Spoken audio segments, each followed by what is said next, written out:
Now, before we get started, let's talk about protecting yourself online. Are you using a VPN to watch this video or to listen to this broadcast? Well, if you're not, you should. If you are, and it's not Virtual Shield, then you're probably using one that isn't trusted. A VPN, a virtual private network, is a server where you can log on to before you browse the internet to basically mask or hide your identity to these nosy thieves. Just press a button and voila, you're protected. In order to honor the passing of one of the NBA's all-time greatest athletes this month, Virtual Shield is offering 24% off all VPN plans and all premium add-ons. Sign up for a free 30-day trial to Virtual Shield VPN. Click the link below. Let's get into the economic collapse, political and geopolitical news. Now, the deep state, the Ds, they have been trapped. They're boxed in. They never had a step 5. So they're going to continually do the same thing over and over and over again. Most likely, and we're hearing the calls for another impeachment, we're hearing that we might be putting together other articles of impeachment, and this is going to be impeachment 2.0. But what this really does, it exposes all these individuals once again. Because remember, the people are watching. The people are now thinking logically. The people are waking up. And what they don't know, and I'm talking about the deep state, the Ds, the mainstream media, is that they have been completely set up from the beginning. And we know that Nadler, Pelosi, because of Roger Stone and everything else that's happening, they want Barr in there, and they want him in front of the House Judiciary Committee to answer questions. And Barr said, yes, I will come in. Now, do you think this was by accident? Why do you think Barr put him off until March 31st? Why didn't he come in this week or next week or the week after? Why did he pick that specific date? There's a reason. There's a reason why all of this is happening. They are now trapping the Ds, the deep state, the mainstream media. They're using this to expose it all. We're going to be talking about that in just a minute. But first, let's talk about Harvard and Yale. They are under investigation for failing to report foreign funding. Now, the Education Department, they've launched a probe into Harvard and Yale after it claims to have discovered that the U.S. universities have failed to report billions of dollars in funding from foreign countries such as China. That's interesting. We're hearing a lot about China lately. Not much about Russia, but a lot about China. A lot of individuals selling secrets to China. A lot of universities accepting funding from China, Harvard professors receiving information from China.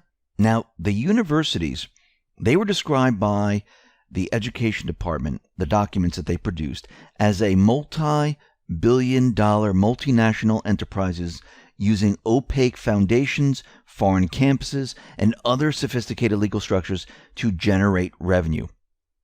And both universities received letters from the Education Department on February 11th in which they were asked to turn over any and all documentation pertaining to gifts and donations received from foreign donors in countries including China, Iran, Qatar, Russia, and Saudi Arabia.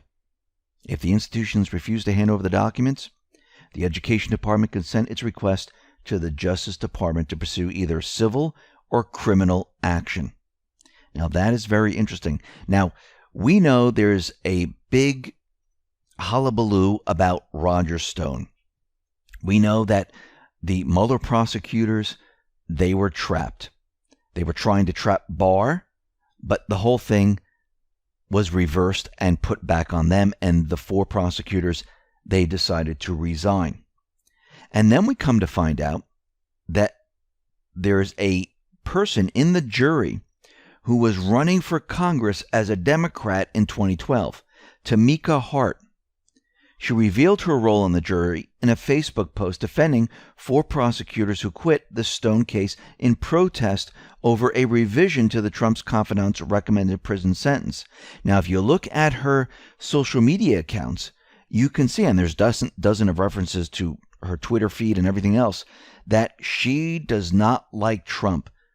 Pretty much does not like Roger Stone. Of course, her attorneys are out there and they're saying that no, what she did on the jury, she wasn't swayed either way. She just looked at the facts and she ruled on the facts. Now, what's very interesting is that they asked the judge to remove her because of her bias. And the judge actually said, no, let's keep her there.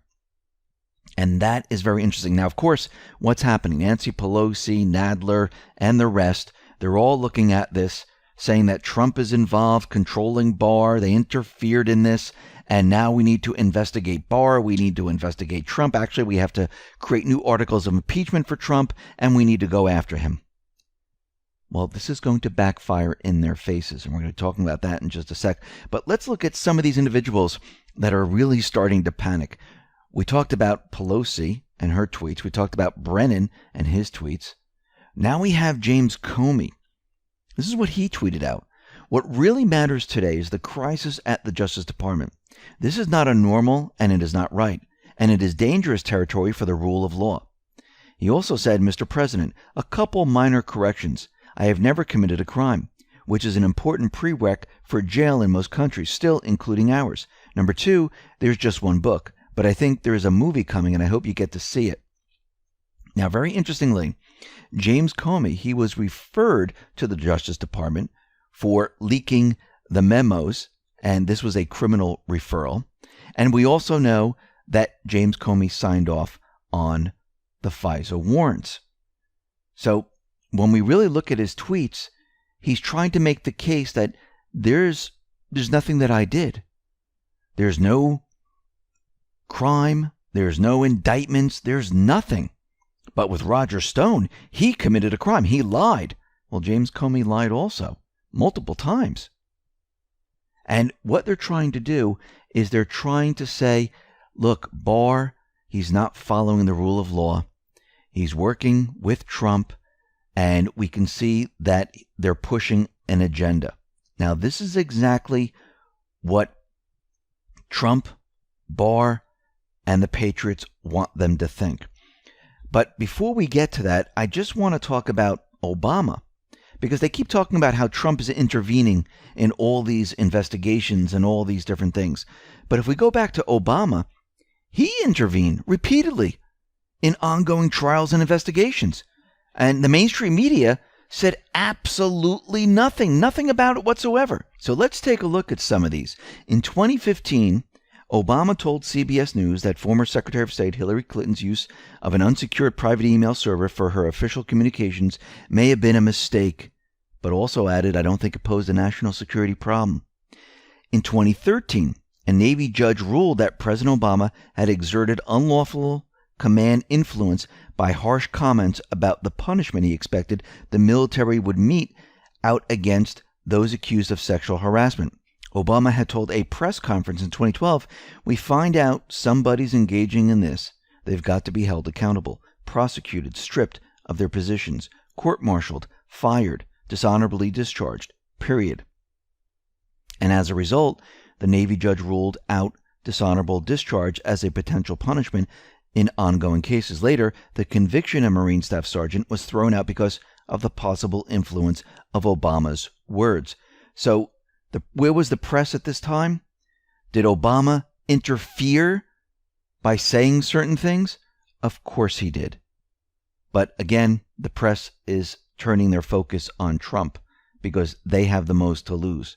Those who scream the loudest have the most to lose.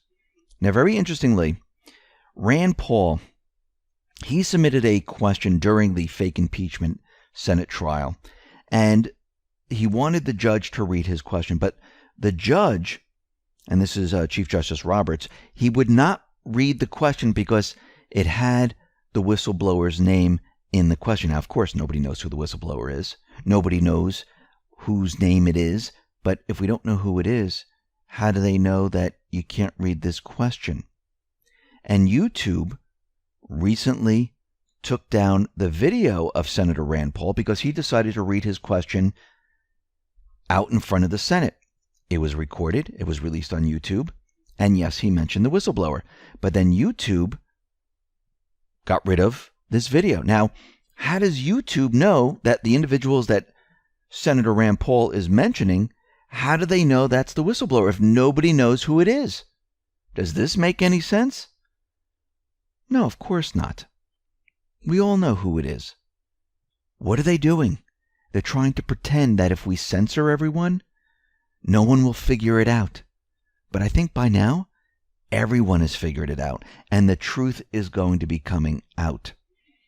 Now, Trump, he and his administration, they decided to remove a lot of the NSC staff. And Vindman was removed, and it wasn't just him. There were many other individuals removed all at the same time. Remember, they felt very comfortable in their positions. They let them do what they needed to do. They tracked them, they watched them, they recorded, they see who their contacts are. And once they don't need them anymore, they get rid of them. And they were planning to reduce the size of the NSC anyhow. And Trump is putting out the idea that the military is going to be looking into Vindman, and he may be considered for disciplinary action. He said, that's going to be up to the military. We'll have to see. But if you look at what happened, they're going to certainly, I would imagine, take a look at that. He said, the military can handle him. So from what he's saying that the military is going to be looking at Vindman, and we'll have to see how that all plays out. Now, in the beginning of this report, we talked about how Barr, the Patriots, they set up Nadler, Pelosi, and the rest of the D's and the deep state. They want Barr to come in and testify in front of the House Judiciary Committee. And Nadler, he wrote a letter, and Barr agreed to testify to their concerns. But he set the date to March 31st, 2020. And Nadler, in his letter, said the following: we have repeatedly warned you and your predecessors that the misuse of our criminal justice system for political purposes is both dangerous to our democracy and unacceptable to the House Judiciary Committee.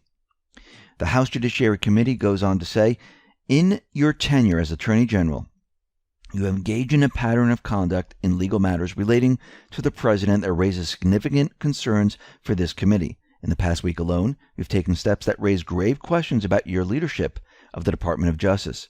So what are the three pressing issues that Chairman Nadler says are enough to require our immediate attention?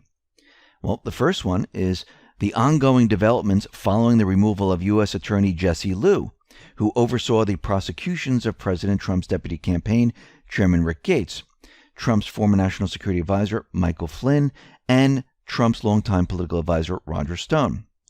See, the House Judiciary Committee and lawfare staffers are clueless. First, Attorney General Barr previously slobbered all over Jesse Liu. He couldn't praise her enough. Barr had zero conversation with Trump about withdrawing the nomination, and only gained an understanding of the Liu concerns independent from Trump. The lawfare crew has no idea what they're walking into.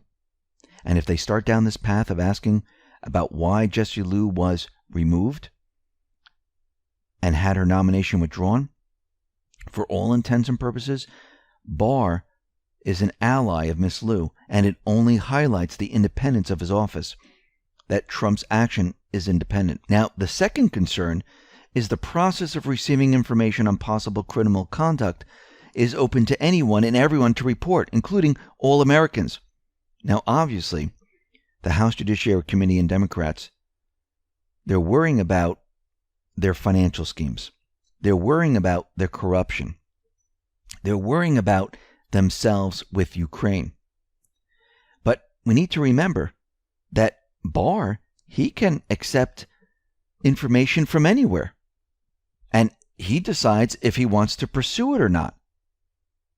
So what is the big deal with that? Not much. But we need to remember the entire framework of their argument is silly and fraught with pretzel logic. That's the purpose of the justice system, to allow people a process to rectify criminal activity. And if you think about it, didn't the same House Judiciary Committee spend months complaining about Giuliani operating independently and investigating all of this outside of the Department of Justice? Now he's handing the information over to the Department of Justice, and they have a problem with that. So they have a problem with Giuliani investigating it alone. They have a problem with the Department of Justice taking the information from Giuliani, confirming it, and then pursuing it. That's very interesting. But we need to remember, Giuliani was not investigating the corruption. He was investigating the Russian interference into the elections, the Russian collusion part of it, Ukraine interference, and he just so happened to stumble upon the Bidens and other corruption. So why did Barr pick March 31st? Why postpone for 2 months? Well, the answer is probably John Durham. As he wraps up his investigation in spring or early summer before this, we know that Barr is going to receive certain information from Durham. He's going to be fed certain information, and he's going to use this information. He's going to use it during his testimony. The House Judiciary has just boxed themselves into holding a hearing, and think about what Barr is going to tell them. Now, is he going to give them the nitty-gritty? No, but there are going to be a lot of the answers that they're not expecting. So Barr has a target date and 2 months to coordinate releasing the information gathered from within John Durham's investigation. Release the Durham information a week prior to March 31st, and the House Judiciary Committee is trapped into holding a hearing about topics they don't want to see public. This is going to be awful for them. Think about the House hearings when they were having it for the impeachment trials. What did they keep bringing up? Ukraine, corruption, Biden, CrowdStrike. What did they do in the Senate trial? The same exact thing. And with this, Barr is now pursuing the second act. They're going to ask him questions, and he's going to release certain information to educate the public. They just trap them again. And how do they get out of this? Well, you're the one who asked Barr to come in. Barr's willing to come in, and now they're going to start to realize what's happening. Maybe they won't. And if they don't, it will be too late because Barr will be sitting there. And how do they back out of it? And you know, because the House Judiciary is having this, the mainstream media is going to cover this, probably with no commercials or interruptions. And then when they start to hear what's going on, they might start cutting away. But then, before then, the people have already heard it. The people say, well, but wait a minute, I want to hear the rest of this. What is he talking about?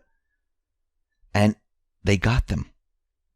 Now, Don Jr., he tweeted out the following. Have you noticed unhinged Democrats and media attacking AG Barr more and more lately? It's because he's an existential threat to the swamp creatures who've run roughshod over our government and our country for far too long. Raise your hand if you back Barr in his war against the swamp. Now, Bill Barr just gave an interview on ABC News where he said that, listen, I make my own decisions. I can't be bullied into anything or do anything I don't want to do. I look at all the facts. I look at all the information. So the House, the Senate, the president, they can't bully me into doing anything. I am responsible for everything that happens in the department, but the thing I have most responsibility for are the issues that are brought to me for decision. And I will make those decisions based on what I think is the right thing to do, and I'm not going to be bullied or influenced by anybody. And I said at the time, whether it's Congress, newspaper, editorial boards, or the president, I'm going to do what I think is right. And, So they're already setting it up. And they've got them trapped. Now, very interestingly, a lot of these individuals that have left Trump, like Sean Spicer, Reince Priebus, they decided that they might be coming back, or their positions are being created for them. We also have Hope Hicks. She's returning to the Trump White House, and she will work for the president at the White House. And I don't know if she's going to be working as a communication director or anything like that. She'll probably have a different position. But it's very interesting that all these individuals are starting to filter back into his domain. Now, very interestingly, Trump went after John Kelly. Now, I do believe that this is a setup, and you'll see why in a minute. This is what Trump tweeted out. Now, John Kelly was his chief of staff. He said, "When I terminated John Kelly, I couldn't do it fast enough. He knew full well that he was way over his head. Being chief of staff just wasn't for him. He came in with a bang, went out with a whimper. But like so many exes, he misses the action and just can't keep his mouth shut, which he actually has a military and legal obligation to do. His incredible wife, Karen, who I have a lot of respect for, once pulled me aside and said strongly that John respects you greatly. When we are no longer here, he will only speak well of you." Wrong. Now, Trump in his tweet said, "but like so many exes." Now, if we look at that and we go back to post 3858, there's a line in there that has X's. It says, "If majority of people believe X, then X must be validated true." So I think Trump is, what he's saying here is that even though he's lashing out at John Kelly, wanting the mainstream media to pick this up and run with it, the opposite is actually happening. They're playing the mainstream media. They're playing the D's. They're playing the deep state. And this whole thing is a complete and utter setup because they're getting ready for indictments. They're getting ready for arrests. And we'll be talking about that in just a minute. But before we do, I want to talk about Virginia. They're going absolutely crazy because they know the 2020 elections are coming up. And we know that they're trying to remove the weapons from the people, first off. But the other thing that they're doing is they're trying to rig the elections the best way they can. So whatever candidate they put in there and whatever illegals they have in there, they can use them to have that candidate win. They just passed a bill, House Bill 177, and this will award the electoral votes to whoever wins the popular vote. So they're trying to push that. They're also allowing illegal aliens to obtain driver licenses. Now, of course, they're saying, well, they won't be able to vote, but we know how this all plays out. This is all being done on purpose because they're trying to set the stage so they can manipulate the elections however they want. Is it going to work? No, because I think Trump and the Patriots, they have completely different plans. Now, out in Afghanistan, and we're seeing this out in the Middle East, Trump is working on peace deals all over the place. He's going to end, and he is ending, these endless wars.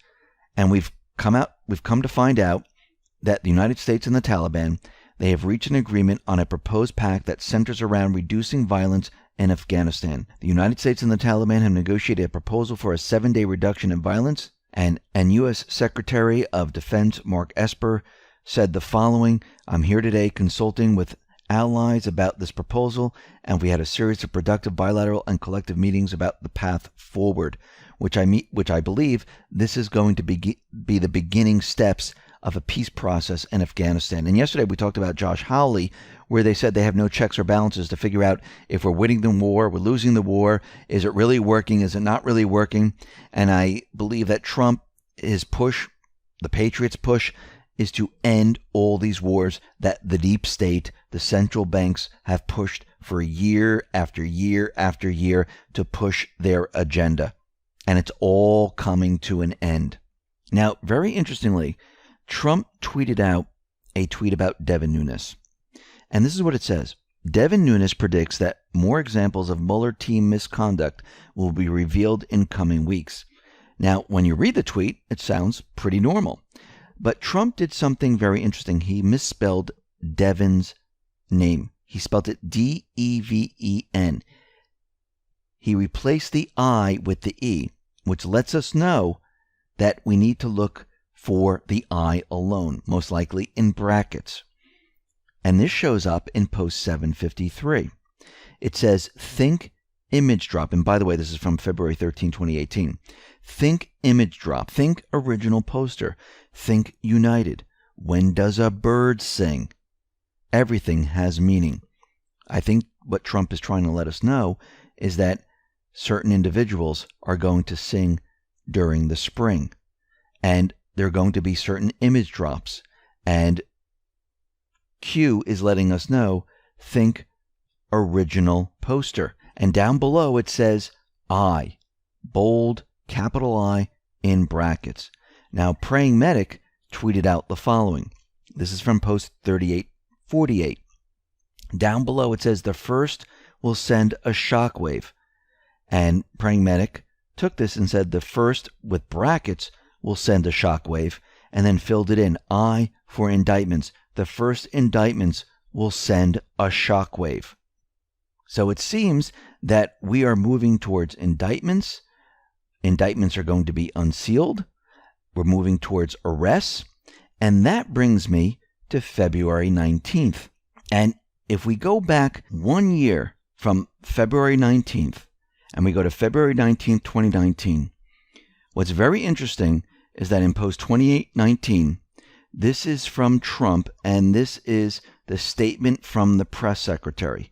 What is this statement? It's telling the Office of the Director of National Intelligence and the Department of Justice to provide for the immediate declassification of the following materials. So right there on September 17, 2018, this is the statement for the press secretary. Trump is saying declassify. This was posted on February 19, 2019. And then we have Trump, who tweeted out the following. I met with the Department of Justice concerning the declassification of various unredacted documents. They agreed to release them, but stated that so doing may have a perceived negative impact on the Russian probe. Also, key allies called to ask not to release. Therefore, the Inspector General has been asked to review these documents on an expedited basis. I believe we'll move quickly on this and hopefully other things which he is looking in at. In the end, I can always declassify it if it proves necessary. Speed is very important to me and everyone. And down below it says review time. So from this and from everything else that we've been receiving, it seems that they're getting ready to declassify, unseal indictments, and go and push the first arrests. Now, we can see that Trump has been pushing drain the swamp, drain the swamp, drain the swamp. He's also been tweeting out justice. So that lets us know that we're getting very, very close to when all of this is going to happen. So let's get into some of Q's posts here. This is post 3859. This is a Twitter link from ABC, and it says, does anyone think it's out of the question that President Trump might order the FBI to investigate Hillary Clinton, Joe Biden, or anybody else? Senator Chuck Schumer asked. That is third world behavior, not American behavior. Really? Those people who committed crimes? That's third world behavior? Well, it's third world behavior if these people committed crimes. They stole money. There's corruption. They sold state secrets to other foreign countries. They were treasonous. That's third world country type of acting. Following up on it and going after these individuals who committed these crimes, that's first world. He has it backwards. Under this it says far-right conspiratorial writer who has no credibility. Chuck Schumer, in brackets in bold. Panic in D.C. Why would he be saying this? Because they're worried. They know where this is going. They know what's about to happen. This is post 3860. This is a meme again. And we've seen this meme before. Nancy Pelosi, Schiff, Nadler. And it says, haven't you figured it out yet? It's not about Trump's corruption. It's about making sure you don't find out about their corruption. Then Q gives us a link to Jim Jordan and says, Democrats call on Barr to resign. Really? Bill Barr is fighting to hold the FBI accountable for lying to the FISA court 17 times. Why do you think they want to get rid of Barr? Because they know he's going to follow the rule of law. Why do you think they called him into the House Judiciary Committee? They're going to try to show that he's working for Trump. But again, just like we discussed before, they're being set up.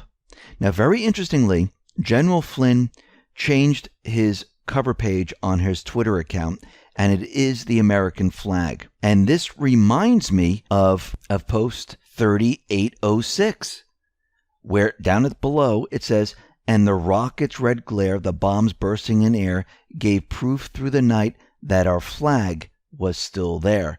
And it seems like Flynn, Q, they are in sync. And like we've said before, Trump is letting us know he is going after all these treasonous criminals. He tweeted out once again, drain the swamp in all caps. We want bad people out of our government.